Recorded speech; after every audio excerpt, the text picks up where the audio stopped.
এ আবার কিডা? এ সুজয়, হ্যাঁ এ তুই এত খেয়েছিস কেন আজকে? এ সুজয় চল তোর বাড়ি তুই আসি। হ্যাঁ ঠিক আছে চল।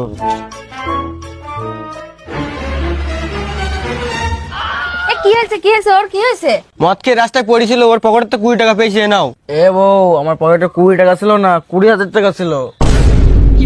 এই দেখ 20,000 টাকা দে, এই দেখ 20,000 টাকা দে, এই আমার 20,000 টাকা দে। এই দেখো তোমার মার জন্য একটা জিনিস নিয়ে আইছি। দেখেছিস তুই তোমার নিজের ছেলে হয়ে কোনোদিন কি চেন দিস নি, আরো পরের মেয়ে হয়ে আমার জন্য জিনিস নিয়ে আইছে। কই দেখি বৌমা কি নিয়ে আইছো দেখি। এই নাও তোমার মার জন্য ফেভিকুইক কাটার নিয়ে আইছি, সবসময় ফটর ফটর করে মুখে লাগাই দাও।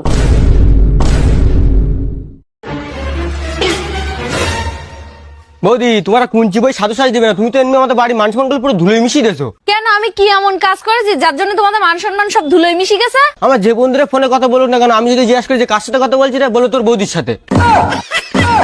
বৌদি সব ছেলের সঙ্গে কথা বলে, বৌদির জন্য একদম বিশ্বাস করবি না তুই। আরে ওরা তো ওদের গার্লফ্রেন্ডদের সাথে কথা বলে। ও আচ্ছা আচ্ছা, আরে এর কাছে তো কোনো ফোনই নেই। সরি বৌদি ভুলে। ও মা, আজকের থেকে বাড়ির কাজ আর তোমার কিছু করাই লাগবে না। কেন তুই কি কোনো কাজের লোক নিয়ে আইছিস না? আরে তোমার জন্য বৌমা নিয়ে আইছি। যাও এবার তুমি ঘরে যাও।